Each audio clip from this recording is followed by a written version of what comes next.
ஒவ்வொரு குடும்பத்திற்கும் பயனளிக்கின்ற திட்டங்களை முதலமைச்சர் அவர்கள் கொடுத்திருக்கிறார்.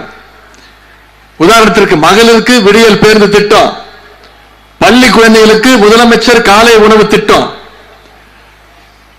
கல்லூரி மாணவ மாணவிகளுக்கு தமிழ் புதுவன் திட்டம், புதுமை பெண் திட்டம், சமீபத்தில் 10 லட்சம் மாணவ மாணவிகளுக்கு கல்லூரி மாணவ மாணவிகளுக்கு இலவச லேப்டாப் வழங்கியிருக்கிறார் நம்முடைய முதலமைச்சர்.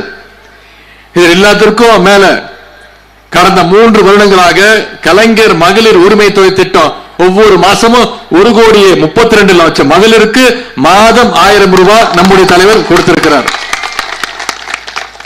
இந்த திட்டத்தை தான் நம்முடைய எதிரிகள் சங்கி கூட்டம் எப்படியாவது தடுத்து நிப்பாட்டணும், தேர்தலுக்கு முன்பு எப்படியாவது நிப்பாட்டணும். பல மாநிலங்கள்ல நிப்பாட்டி இருக்கிறாங்க, நீதிமன்றத்துக்கு போய் நிப்பாட்டி இருக்கிறாங்க. அந்த முயற்சியை எடுத்தாங்க.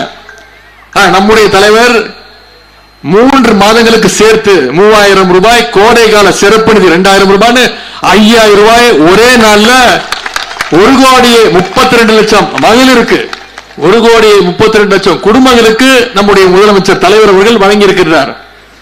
இன்னொரு வாக்குறுதியும் கொடுத்திருக்கிறார். திராவிட மாடல் 2.0 ஆட்சி அமைய போவது உறுதி. அப்படி அமைஞ்ச உடனே மகளிர் உரிமை தொகை 1000 ரூபாய் 2000 ரூபாய் நிச்சயம் உயர்த்தி கொடுப்போன்ற வாக்குறுதியை கொடுத்திருக்கிறார்.